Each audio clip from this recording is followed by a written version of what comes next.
नमस्कार साथियों, गुरुकुल क्लासेस के इस निःशुल्क ऑनलाइन प्लेटफॉर्म पर आप सभी का हार्दिक स्वागत है, अभिनंदन। साथियों, हम लोग जो चर्चा कर रहे थे मौलिक अधिकार पर, और पिछली क्लास में हम लोगों ने चर्चा की थी अनुच्छेद 29, 30 और 31 के संदर्भ में, ठीक है। और जो अब हमारा छठा जो अनुच्छेद है, वैसे अनुच्छेद 31 जो छठा था संपत्ति का अधिकार, लेकिन उसको हटा दिया गया और उसको हटाकर एक क्या बना दिया गया, कानूनी अधिकार बना दिया। क्या बना दिया, उसको एक कानूनी अधिकार का दर्जा दे दिया था। तो अब देखो, मौलिक अधिकार के संदर्भ में हमारा जो अगला अनुच्छेद है, यानी कि आज का जो हमारा टॉपिक रहेगा वो है अनुच्छेद 32 के बारे में। किसके बारे में? अनुच्छेद 32 के बारे में आज हमारा टॉपिक रहेगा।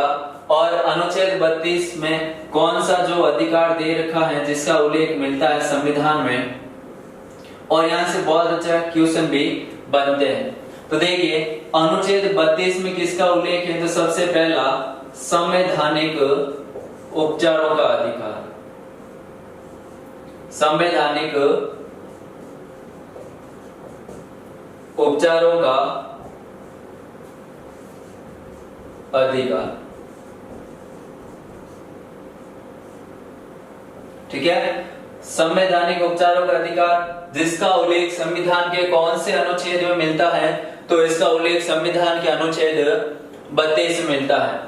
अब देखिए, ये जो संवैधानिक उपचारों का अधिकार है, ये एक सबसे महत्वपूर्ण अनुच्छेद है। यानी कि अब तक जो हमने अनुच्छेद पढ़े हैं, ठीक है, समानता का है, स्वतंत्रता का अधिकार, धार्मिक स्वतंत्रता का अधिकार, शोषण के विरुद्ध शिक्षा संस्कृति का, जो इससे पहले हमने 5 मौलिक अधिकार पढ़े हैं। अब एक तरीके से देख लो, इससे पहले जो हमने 5 मौलिक अधिकार पढ़े हैं, तो उन सब का जो रक्षक है वो कौन सा है? अनुच्छेद 32, यानी कि संवैधानिक उपचारों का अधिकार, जिसको हम बाकी जो सारे अधिकार हैं उन सब का ये क्या है? रक्षक है। अब देखो, मान लो यदि आपकी समानता का हनन होता है, यदि आपकी स्वतंत्रता का हनन हो रहा हो, तब आप क्या करते?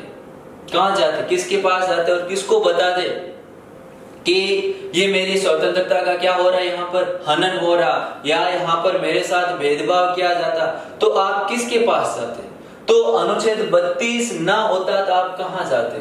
तो फिर आपके उन अधिकारों का कोई मतलब नहीं होता, हनन हो जाता और कुछ भी नहीं कर सकते थे। लेकिन इस अनुच्छेद 32 के तहत यदि आप लोगों के मौलिक अधिकारों का हनन होता हो, क्या होता हो?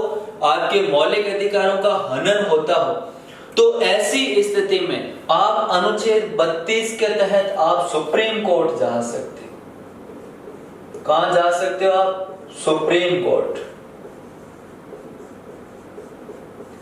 अनुच्छेद 32 के तहत आप सुप्रीम कोर्ट जा सकते हो। तो इसलिए ये सबसे महत्वपूर्ण अनुच्छेद है। अब देखो, डॉक्टर भीमराव अंबेडकर, डॉक्टर भीमराव अंबेडकर। अब जो डॉक्टर भीमराव अंबेडकर थे, उन्होंने ये जो अनुच्छेद 32 है, यानी कि संवैधानिक उपचारों का अधिकार, इसको सबसे महत्वपूर्ण माना है। क्या माना है? सबसे महत्वपूर्ण। और डॉक्टर भीमराव अंबेडकर ने संविधान सभा में ये कहा था कि ये जो अधिकार है, संवैधानिक उपचारों का अधिकार, जो अनुच्छेद 32 है, ये संविधान का सबसे महत्वपूर्ण अनुच्छेद है। इसके बिना संविधान अर्थविहीन है। क्या है? अर्थविहीन है। इसलिए डॉक्टर भीमराव अंबेडकर ने संवैधानिक उपचारों के अधिकार को संविधान की आत्मा और हृदय का, कई बार पूछ लिया हुआ क्वेश्चन, संविधान की आत्मा या हृदय, ये किसने कहा था? डॉक्टर भीमराव अंबेडकर ने। किसको कहा था? संवैधानिक उपचारों के अधिकार को संविधान की आत्मा या संविधान का क्या कहा था? हृदय कहा था। इस चीज को आप थोड़ा सा याद रखिए, क्योंकि इन्होंने कहा था कि इसके बिना तो पूरा का पूरा जो संविधान है वो हमारा क्या हो जाएगा? अर्थविहीन हो जाएगा, उसका कोई मतलब नहीं रहेगा। तो इसलिए ये सबसे महत्वपूर्ण अनुच्छेद हो जाता है। कौन सा? संवैधानिक उपचारों का अधिकार। और महत्वपूर्ण क्यों है, एक कारण तो ये परिभाषा थी, और दूसरा इसी अनुच्छेद के तहत यदि हमारे मौलिक अधिकारों का हनन होता हो तो हम कहां जा सकते हैं, सुप्रीम कोर्ट जा सकते हैं।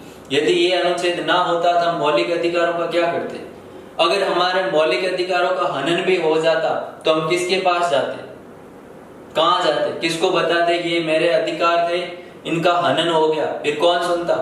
इसीलिए ये जो संवैधानिक उपचारों का अधिकार है इसको संविधान में जोड़ा गया था।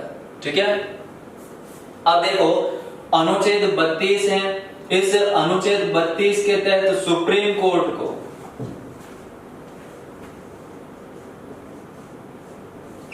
ये अधिकार देता है, ठीक है, कि मौलिक अधिकारों का यदि आपसे हनन, यदि मौलिक अधिकारों का हमारा हनन हो तो ये अनुच्छेद 32 के तहत हम कहां जा सकते हैं, सुप्रीम कोर्ट जा सकते हैं। कहां जा सकते हैं, अनुच्छेद 32 के तहत सुप्रीम कोर्ट जा सकते हैं। फिर देखिए एक बार ये भी कई बार ऐसा हो क्वेश्चन पूछा गया है कि जो मौलिक अधिकारों का हनन होता तो उस स्थिति में हम कहां जा सकते, यानी कि कौन से न्यायालय में हमें जाने का अधिकार है। तो वहां पर ऑप्शन आपको इस तरीके, सुप्रीम कोर्ट यानी कि सर्वोच्च न्यायालय, फिर ऑप्शन नंबर 2 उच्च न्यायालय, ऑप्शन नंबर 3 बोथ यानी कि दोनों सुप्रीम कोर्ट और हाई कोर्ट, या इनमें से कोई नहीं। तो इस तरीके से ऑप्शन मिलते हैं। तो वहां पर एक चीज याद रखिए, यदि आपको सीधा सा क्वेश्चन पूछ ले कि मौलिक अधिकारों के हनन से संबंधित हमें कौन से न्यायालय में जा सकते हैं या किस न्यायालय में हमें जो है रिट लगा सकते हैं या वहां पर हमारी जो याचिका है वो दायर करवा सकते हैं, तो याद रखिए सुप्रीम कोर्ट भी होगा वहां पर आंसर, और हाई कोर्ट भी, यानी कि उच्च न्यायालय और सर्वोच्च न्यायालय, वो दोनों हमारे क्या होंगे, वहां पर ऑप्शन सही होंगे, क्योंकि वहां पर सीधा पूछा। यदि अनुच्छेद 32 का लगाकर पूछे तो हमारा ऑप्शन क्या होगा, सुप्रीम कोर्ट होगा। और अनुच्छेद 266 अनुच्छेद 226, ठीक है, अनुच्छेद 226, और इस अनुच्छेद 226 के तहत हम कहां जा सकते हैं, उच्च न्यायालय जा सकते हैं। कहां जा सकते हैं हम, उच्च न्यायालय। तो एक तो सीधा सा सरल क्वेश्चन कि संविधान की आत्मा या डॉक्टर भीमराव अंबेडकर ने संविधान की आत्मा या हृदय किस कौन से अधिकार को कहा था, तो संवैधानिक उपचारों के अधिकार को। ये आपसे इस तरीके से पूछ ले कि डॉक्टर भीमराव अंबेडकर ने संवैधानिक उपचारों के अधिकार को किसकी संज्ञा दी थी, संविधान की आत्मा या हृदय। और यदि आपसे सीधा सा क्वेश्चन पूछे कि संविधान की आत्मा या हृदय किसे कहा जाता है, तब आपका ऑप्शन ये नहीं होगा, तब आपका ऑप्शन क्या हो जाएगा, प्रस्तावना, जो हमने पढ़ी थी। अगर अधिकार से संबंधित बात न सीधा सा पूछ ले कि भारतीय संविधान की आत्मा या हृदय किसे कहा जाता, तब हम किसे बताएंगे, प्रस्तावना को बताएंगे। किसको बताएंगे, प्रस्तावना को। थोड़े से क्वेश्चन है, ध्यान से समझो। और अधिकारों का हनन होने पर अनुच्छेद 32 के तहत हम कहां जा सकते हैं, सुप्रीम कोर्ट जा सकते हैं। और अनुच्छेद 226 के तहत हम कहां जा सकते हैं, उच्च न्यायालय में जा सकते हैं। कहां जा सकते हैं, उच्च न्यायालय। अब देखो इस जो अनुच्छेद 32 है इसमें कौन कौन सी धाराएं दे रखी है उनको समझने की कोशिश करते हैं। अब देखिए अनुच्छेद 32 में जो सबसे पहली धारा दे रखी है, अनुच्छेद 32 में जो पहली धारा दे रखी है वो ये दे रखी है कि मौलिक अधिकारों का हनन होने पर, मौलिक अधिकारों का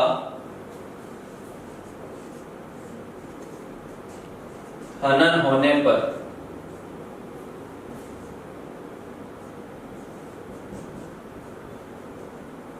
सर्वोच्च न्यायालय को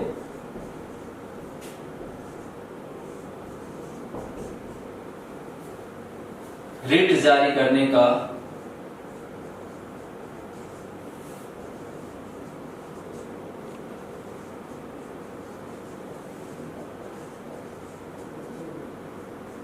अधिकार होगा।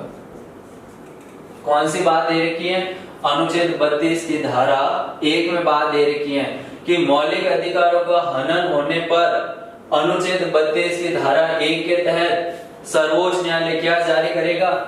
रिट जारी करेगा। क्या जारी करेगा? रिट जारी करेगा। अब ये रिट है, ये है क्या? इस रिट का मतलब क्या होता है? अब देखो, इसको थोड़ा सा समझो।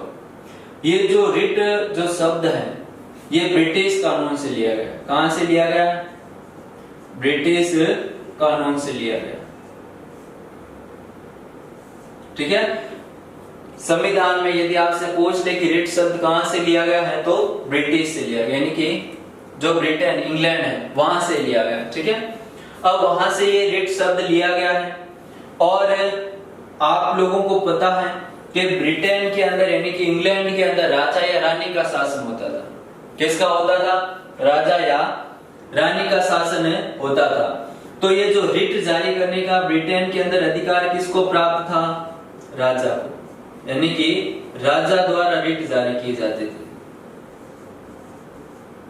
राजा द्वारा रिट जारी की जाती थी, क्योंकि वहां पर मुखिया कौन होता था? राजा या रानी। तो इसलिए ब्रिटेन के अंदर रिट जारी करने का अधिकार किसको प्राप्त था? वहां के जो राजा होते थे उनको यह अधिकार प्राप्त था।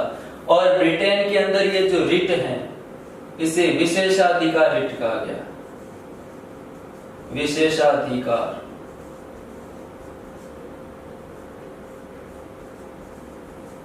कौन सा कहा गया इनको? विशेषाधिकार रिट कहा गया। कौन सी जगह कहा गया? ब्रिटेन के अंदर। कौन सी जगह? ब्रिटेन के अंदर। और जो ये रिट है, इसको न्याय का झरना भी कहते हैं। क्या कहते हैं इसको? न्याय का झरना। याद रखना, कई बार पूछ लिया जाता है कि न्याय का झरना किसे कहा जाता है। तो न्याय का जो झरना, वो किसे कहा जाता है? रिट को कहा जाता है। किसको कहा जाता है? रिट को कहा जाता है। और भारतीय संविधान में रिट कहां से ली गई है? ब्रिटिश से, ब्रिटिश कानून से, यानी कि इंग्लैंड से ली गई है। और वहां पर ये रिट जारी कौन करता था? राजा जारी करता था। कौन करता था? राजा। और इंग्लैंड के अंदर इस रिट को क्या कहा गया था? विशेषाधिकार रिट भी कहा गया था। और इसी रिट को न्याय का झरना भी कहा जाता था। क्या कहा जाता था? न्याय का झरना भी इसको कहा जाता था। अब देखिए, अनुच्छेद 32 के अंदर पहली बात की मौलिक अधिकारों का हनन होने पर सर्वोच्च न्यायालय को रिट जारी करने का अधिकार प्राप्त था। क्या था? अधिकार प्राप्त था। फिर अगली बात देखिए, इसमें दूसरी,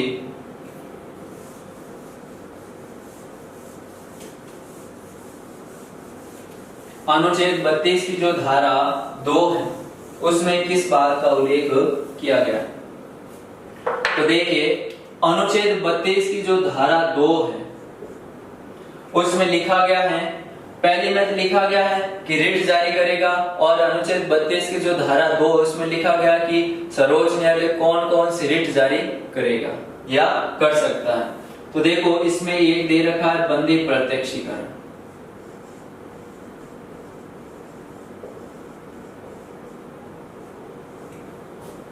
दूसरा परमादेश। तीसरा प्रतिषेध, उत्प्रेषण,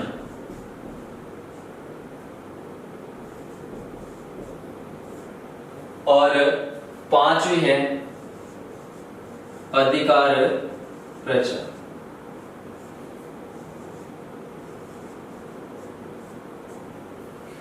ये जो बंदी प्रत्यक्षीकरण, परमादेश, प्रतिषेध, उत्प्रेक्षण और अधिकार प्रचार, ये 5 प्रकार की रिट जारी करने का अधिकार है। अनुच्छेद 32 की धारा 2 के तहत किसको प्राप्त है? ये सुप्रीम कोर्ट को। किसको प्राप्त है?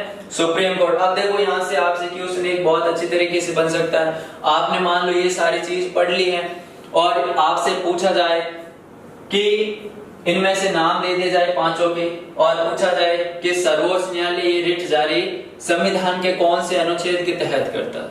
क्या करता है? मान लो ये आपसे क्वेश्चन पूछ लिया कि 5 प्रकार की जो रिट जारी करता है वो सर्वोच्च न्यायालय कौन से अधिकार के तहत करता है, तो हम सिर्फ अनुच्छेद 32 पढ़ के जाते हैं। कि अनुच्छेद 32 में सीधा सा क्या लिखा गया है कि 5 प्रकार की रिट जारी की जाती है: बंदी, प्रत्यक्षीकरण, परमादेश, प्रतिषेध, उत्प्रेक्षण और अधिकार प्रेक्षण। यहां तक हम पढ़कर चले जाते हैं। अब देखो यहां से क्वेश्चन आ गया तो वहां पर मान लो ऑप्शन ए आपको मिल जाएगा अनुच्छेद 32 1, बी मिल जाएगा अनुच्छेद 32 की धारा 2, सी आपको ऑप्शन मिल जाएगा अनुच्छेद 32 की धारा 3 और डी आपको ऑप्शन मिल जाएगा अनुच्छेद 32 की धारा 4। ये इस तरीके से मान लो आपके सामने क्वेश्चन आ गया। अब आप अनुच्छेद 32 पढ़ के गए, आपको चारों ऑप्शन कौन सा मिल गया? अनुच्छेद 32। तो आपको पता होना चाहिए कि अनुच्छेद 32 की जो धारा 1 है उसमें तो लिखा गया है कि सर्वोच्च न्यायालय रिट जारी कर सकता है। अब यदि आपसे पूछे कि भारतीय संविधान के किस अनुच्छेद के तहत सर्वोच्च न्यायालय को रिट जारी करने का अधिकार प्राप्त है, सिर्फ इतना पूछे तो आपका ऑप्शन क्या हो जाएगा?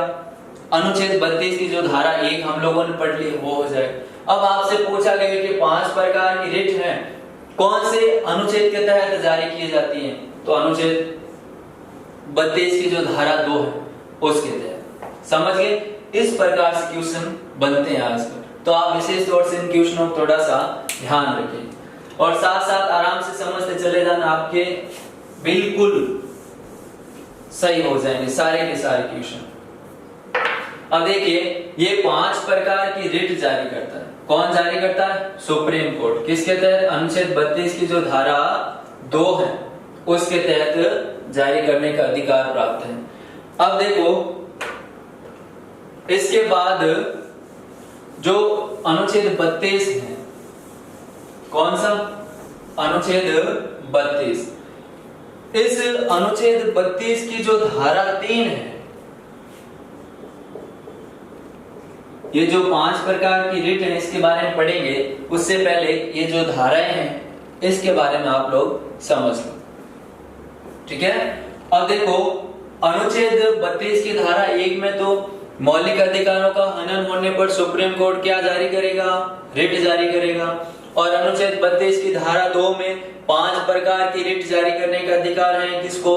सुप्रीम कोर्ट को। किसके तहत? अनुच्छेद 32 की धारा 2 के तहत।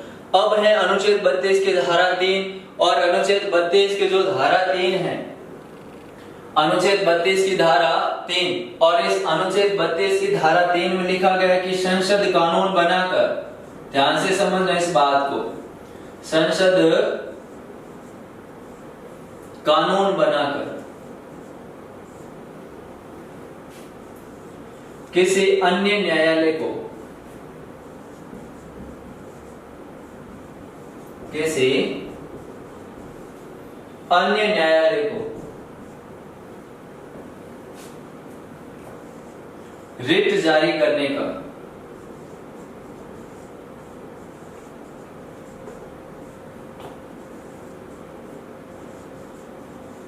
अधिकार प्रदान कर सकती है।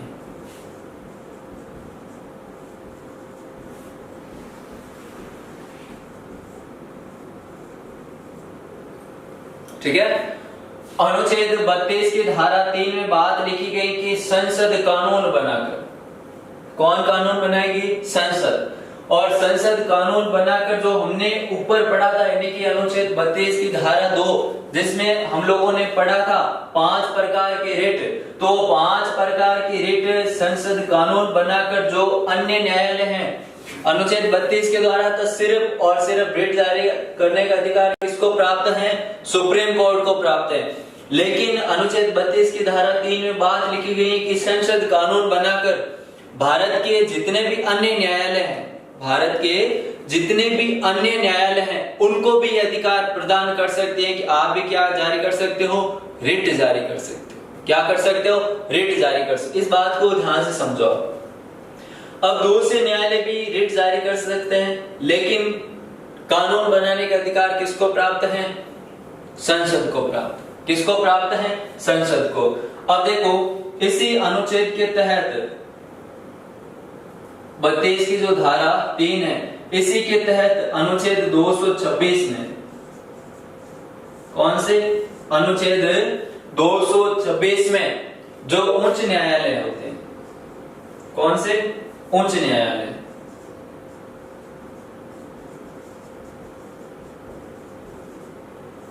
उच्च न्यायालय, उन उच्च न्यायालय को रिट जारी करने का अधिकार दे रखा है, जारी करने का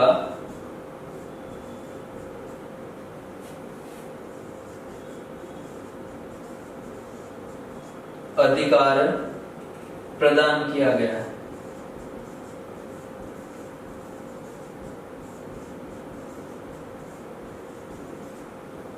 तो आपका ये क्वेश्चन क्लियर हो गया होगा कि रिट जारी करने का अधिकार अनुच्छेद 32 के तहत पूछे तो सुप्रीम कोर्ट और सीधा सा पूछ ले तो सुप्रीम कोर्ट और हाई कोर्ट दोनों हो जाएंगे, क्योंकि अनुच्छेद 32 के तहत सुप्रीम कोर्ट को रिट जारी करने का अधिकार है और अनुच्छेद 226 के तहत उच्च न्यायालय को क्या है, रिट जारी करने का अधिकार प्राप्त है। ठीक है, अब देखो 1950 से पहले, कब की बात है, 1950, और इससे पहले मद्रास, कलकत्ता, ये जो उच्च न्यायालय थे, कौन से, 1950 से पहले मद्रास जो कलकत्ता के उच्च न्यायालय थे, इनको क्या था, रिट जारी करने का अधिकार था। इनको क्या था, रिट जारी करने का अधिकार था। लेकिन अनुच्छेद 32, लेकिन जो संविधान लागू हो गया था 26 जनवरी 1950, इसके बाद ये सारे आर्टिकल भी आ गए थे और इन आर्टिकल के तहत अनुच्छेद 32 की धारा 3 में लिखा गया कि पहले तो सिर्फ और सिर्फ रिट जारी करने का अधिकार किसको प्राप्त था, सुप्रीम कोर्ट को। लेकिन अनुच्छेद 32 की धारा 3 के तहत स्पष्ट रूप से बात लिखी गई थी कि संसद कानून बनाकर किसी अन्य न्यायालय को भी रिट जारी करने का क्या प्रदान कर सकती है, अधिकार प्रदान कर सकती है। ये बात लिखी गई थी। तो उच्च न्यायालय किसके तहत, अनुच्छेद 226 के तहत रिट जारी करता है।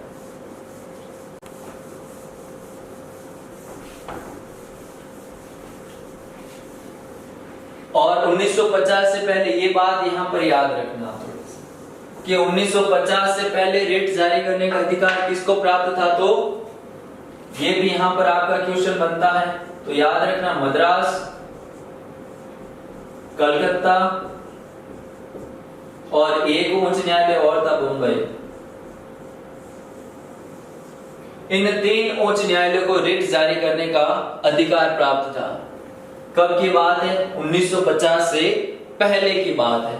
इसको भी आप थोड़ा सा याद रखें।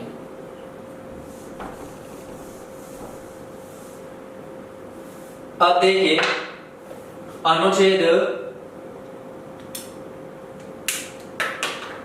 जो 32 है, इस अनुच्छेद 32 की जो धारा 4 है, कौन सी, अनुच्छेद 32 की धारा 4। अब इस अनुच्छेद 32 की जो धारा 4 है उसमें किस बात का उल्लेख किया गया है, तो इसमें लिखा गया है कि ये जो अधिकार है या इस अधिकार को निलंबित नहीं किया जाएगा। इस अधिकार को निलंबित नहीं किया जाएगा।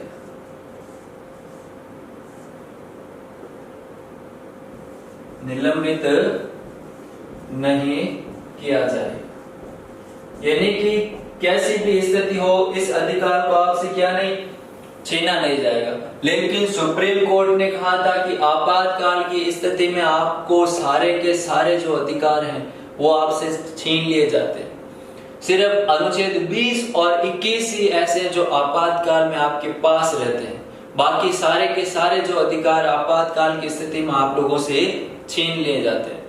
आप देखो, जैसे हमने अनुच्छेद 19 के अंदर पढ़ा था स्वतंत्रता का अधिकार है, जिसमें लिखा गया था कि भारत के किसी भी क्षेत्र में घूमने का अधिकार। लेकिन जब आपातकाल लग जाए तब आप कहोगे कि ये तो हमारा अधिकार है कि हम भारत के किसी भी क्षेत्र में घूम सकते हैं, तो वहां पर क्या स्थिति हो सकती है आपको सबको पता ही है। तो आपातकाल की स्थिति में सारे के सारे अधिकार आपसे छीन लिए जाते हैं। सिर्फ अनुच्छेद 20 और अनुच्छेद 21 यही आपके पास मौजूद रहते हैं। ठीक है, तो अनुच्छेद 32 की जो धारा 4 है इसमें लिखा गया इस अधिकार को निलंबित नहीं किया जाएगा। लेकिन सुप्रीम कोर्ट ने कहा था कि आपातकाल स्थिति में आपसे ये क्या कर लिया जाएगा, छीन लिया जाएगा। क्योंकि यदि ये आपके पास रहेगा तो फिर आप सुप्रीम कोर्ट चले जाओगे कि हमारे अधिकारों का क्या हो गया, हनन हो गया। तो ऐसी स्थिति में सुप्रीम कोर्ट ने निर्णय दिया था कि आपातकाल की स्थिति जब लगेगी तब आपसे क्या कर लिया जाएगा, ये छीन लिया जाएगा। क्या कर लिया जाएगा, छीन लिया जाएगा। अब देखो अनुच्छेद 32 की जो धारा 1 थी इसमें लिखा गया था कि मौलिक अधिकारों का हनन होने पर सुप्रीम कोर्ट को अनुच्छेद 32 के तहत रिट जारी करने का क्या है, अधिकार है। फिर हमने पढ़ा था अनुच्छेद 32 की धारा 2 जिसमें के तहत हमने 5 प्रकार की रिट देखी थी, वो जारी करने का अधिकार है किसको, सुप्रीम कोर्ट को अनुच्छेद 32 के तहत। और अनुच्छेद 226 के तहत किसको प्राप्त है, जो राज्य के हाई कोर्ट होते हैं, राज्य के जो उच्च न्यायालय होते हैं उनको ये अधिकार प्राप्त है।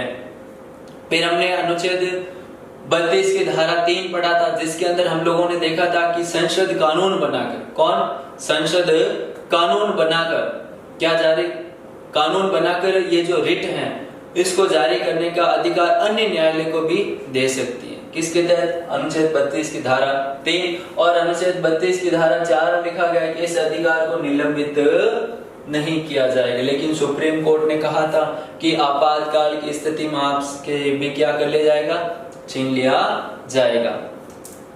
अब देखो हमने जो 5 प्रकार की रिट है वो देखी थी, उनका क्या मतलब होता है वो एक बार थोड़ी सी आप समझ लो। पहली जो रिट थी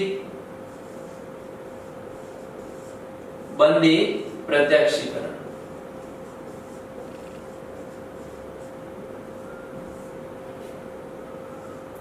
दूसरी परमादेश, तीसरी प्रतिषेध, चौथी उत्प्रेक्षण और 5वीं अधिकार परीक्षा।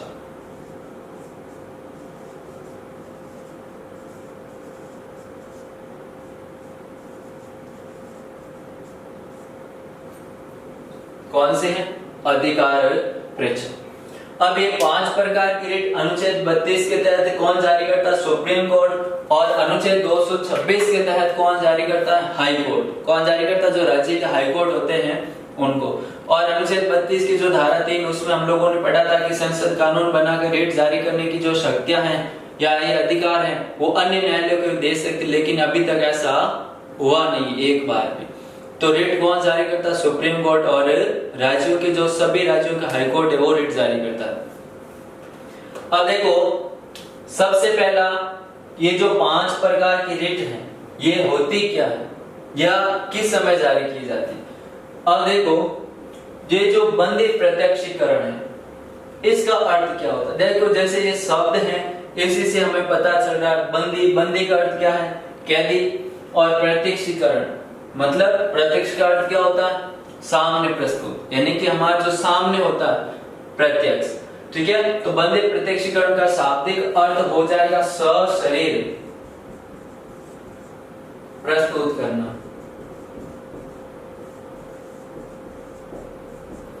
अब देखो बंदी प्रत्यक्षीकरण का शाब्दिक अर्थ क्या है, सशरीर प्रस्तुत करना। अब किसको सशरीर प्रस्तुत करना, जिसको बंदी बनाया गया। क्या बनाया गया हो, बंदी बनाया गया हो।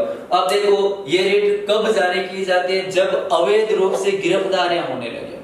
क्या होने लगे, अवैध रूप से गिरफ्तारियां बहुत ज्यादा होने लगे। तो ऐसे स्थिति में सुप्रीम कोर्ट क्या करता है, बंदी प्रत्यक्षीकरण नाम की रिट जारी करता है। और रिट जारी करके ये आदेश देती है कि आपने जिस व्यक्ति को गिरफ्तार किया है उसको न्यायालय के समक्ष सशरीर क्या करो, उपस्थित करो। क्या करो, उपस्थित करो। किसी को अवैध रूप से गिरफ्तार कर लिया जाता, किसी का किडनैप कर लिया जाता, तो ऐसी स्थिति में ये जो रिट है इसके द्वारा सुप्रीम कोर्ट ये आदेश देता है कि जिस व्यक्ति को बंदी बनाया गया है उसको या उस व्यक्ति को सशरीर आपको क्या करना होगा, न्यायालय के समक्ष उपस्थित करना होगा या न्यायालय के समक्ष पेश करना होगा।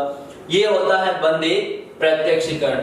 अब देखो ऐसा नहीं है कि आपको न्यायालय ने सजा सुना दी और फिर आपने रिट लगा ली कि ये जो बंदे प्रतीक्षण रिट है तो उस समय काम नहीं करे, क्योंकि आपको न्यायालय द्वारा सजा दी गई है।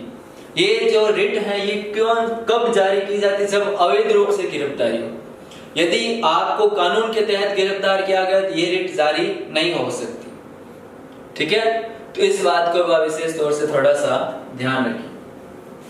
फिर है परमादेश। ये देखो ये दो शब्द से बना है, परम और इसके साथ आदेश। परम और आदेश। अब दोनों, परम का अर्थ क्या होता है? हम। परम का अर्थ क्या होता है? हम, यानी कि हम आदेश देते हैं। हम क्या करते हैं? आदेश देते हैं।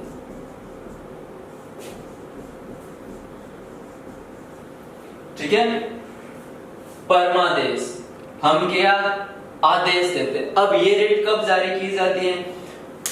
अब ये रिट उस समय जारी की जाती है जब कोई सरकारी संस्था, अब देखो संस्था कैसी होनी चाहिए? सरकारी संस्था। देखो सरकारी संस्था के जो भी कार्य हैं, क्या है? सरकारी संस्था के जो भी कार्य हैं, और यदि वो संस्था अपने जो भी कार्य हैं या उसके जो कर्तव्य हैं उनको सही तरीके से पालन नहीं करती हैं, तो उस समय आप अनुच्छेद 32 के तहत सुप्रीम कोर्ट में आकर याचिका दायर कर सकते हो कि ये जो फला संस्था है ये अपने जो दायित्व उनको पूरी तरीके से निर्वाह नहीं कर सकती या इसके जो कर्तव्य हैं उसको पालन नहीं करती है। ऐसी स्थिति में अनुच्छेद 32 के तहत सुप्रीम कोर्ट क्या उनसे रिट जारी करता? परमादेश। और ये कहता है सुप्रीम कोर्ट कि हम आपको आदेश देते हैं कि आपके जो कर्तव्य हैं उसको आप पूरा करो, उसी के अनुरूप आप क्या करो? कार्य करो। उस समय रिट जारी की जाती है। कौन सी? परमादेश। ठीक है, अब देखो प्रतिषेध, और इसका अर्थ होता है रोकना या निषेध। क्या होता है इसका अर्थ? रोकना या निषेध, ये इसका अर्थ होता है। अब ये रिट यानी कि कोई भी संस्था है, क्या है? कोई भी संस्था है, जैसे समझो आप ये यहां पर कोई एक संस्था है, ठीक है। अब यहां पर ये जो संस्था, इसका जो न्यायिक क्षेत्र वो यहीं तक रहेगा। कहां तक रहेगा? यहीं तक रहेगा। और यदि ये संस्था अपने न्यायिक क्षेत्र से बाहर यानी कि इस तरीके से बाहर जाकर कार्य करे, क्या करे? न्यायिक क्षेत्र से बाहर जाकर कार्य करे, तो ऐसी स्थिति में सुप्रीम कोर्ट जा सकते हो। कहां जा सकते हो? Supreme court. और सुप्रीम कोर्ट कौन सी रिट जारी करेगा? प्रतिषेध। और सुप्रीम कोर्ट आदेश देगा कि आप क्या करो? रुक जाओ। क्या करो? आप रुक जाओ। क्यों? क्योंकि आपका जो अधिकार क्षेत्र है, आप उस अधिकार क्षेत्र से बाहर जाकर कार्य कर रहे हो। क्या कर रहे हो? आप अधिकार क्षेत्र से बाहर जाकर कार्य कर रहे हो, तो आप क्या करो? वहीं पर रुक जाओ। ये है कौन सा? प्रतिषेध रिट। अब देखो उत्प्रेक्षण।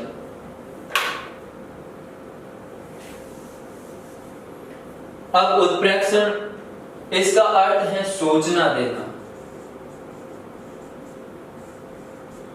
क्या होता है इसका अर्थ? सूचना देना। अब देखो ये रिट तब जारी की जाती है जब उच्च न्यायालय, कौन? उच्च न्यायालय ये रिट जारी करता और कहता उच्च न्यायालय से अधीनस्थ यानी कि उसके अंडर में जितने भी उच्च न्यायालय हैं, यदि उच्च न्यायालय के अंडर में जितने भी अन्य न्यायालय हैं उनके ऊपर ये रिट जारी होती है। या उनसे ये कैसा, वहां पर मान लो कहीं वर्षों से कुछ एक लंबित मामले हैं, क्या है? कुछ एक लंबित मामले पड़े हैं, तो ऐसी स्थिति में उच्च न्यायालय उसको ये उत्प्रेक्षण रिट के द्वारा एक अधिपत्र जारी करता है और उनसे उन मामलों को अपने पास सीधे स्थानांतरित करवा देते। क्या करवा देता? अपने पास स्थानांतरित करवा देता। कौन से? उत्प्रेक्षण रिट के द्वारा। फिर देखिए अगला है अधिकार प्रचार, और इसका है अर्थ होता है किस अधिकार से। इसका अर्थ क्या होता है? किस अधिकार से। यानी कि ये जो रिट है ये तब जारी की जाती है जब कोई भी सार्वजनिक पद होता है। क्या होता है? कोई भी सार्वजनिक पद होता है। जैसे सार्वजनिक पद के दौरान देखिए तो हम कोई भी, जैसे मंत्री का पद है, चाहे राष्ट्रपति का पद है, चाहे नौकरी के अंदर हम गवर्नमेंट देखें, मास्टर है, पटवारी की है, ये सब सार्वजनिक पद हैं। यदि सार्वजनिक ये जो पद हैं तो इन सब की पद के लिए क्या है? योग्यताएं बना रखी है। क्या बना रखी है? योग्यता। जैसे शिक्षक बनना है तो आपको बीएड या बीएसटीसी धारक होना आवश्यक है, तो ये उन सब की योग्यता है। और यदि आपके पास वे सारी की सारी योग्यता है तो आप उस पद पर बैठ सकते हो। क्या कर सकते हो? बैठ सकते हो। और यदि आपके पास वो योग्यता ही नहीं है, उसके बावजूद आप जबरदस्ती किसी पद पर बैठ जाते हो जहां आपकी योग्यता ही नहीं है और वहां पर आप बैठ जाते हो, तो ऐसी स्थिति में अनुच्छेद 32 के तहत जो व्यक्ति उस पद पर बैठा है उससे सुप्रीम कोर्ट पूछ सकता है कि आप किस अधिकार से इस पद पर बैठे हो। कि आपके पास योग्यता ही नहीं है तो फिर आप किस अधिकार से इस पद पर बैठे। यदि आपकी योग्यता है तो आप इस पद पर बैठ सकते हो। ठीक है, तो ऐसे स्थिति में कौन सी रिट जारी की जाती है? अधिकार परीक्षा। तो साथियों ये था अनुच्छेद 32 के बारे में। किसके बारे में? अनुच्छेद 32 के बारे में। एक दो बार आप देखना और सारे के सारे जो भी अधिकार हैं वो आपको बिल्कुल समझ में आ जाए। रटने जैसी यहाँ पर कोई बात नहीं, आपको सारी की सारी बातें समझनी है। समझोगे तो ज्यादा याद होगा। क्या होगा? और ज्यादा लंबे समय तक आपके पास वो सारी की सारी बातें रहेगी। तो इसलिए आप क्या करो, इसको समझो, रटने की आवश्यकता नहीं है। ठीक है, तो आज की क्लास में हम लोगों ने अनुच्छेद 32 पढ़ा।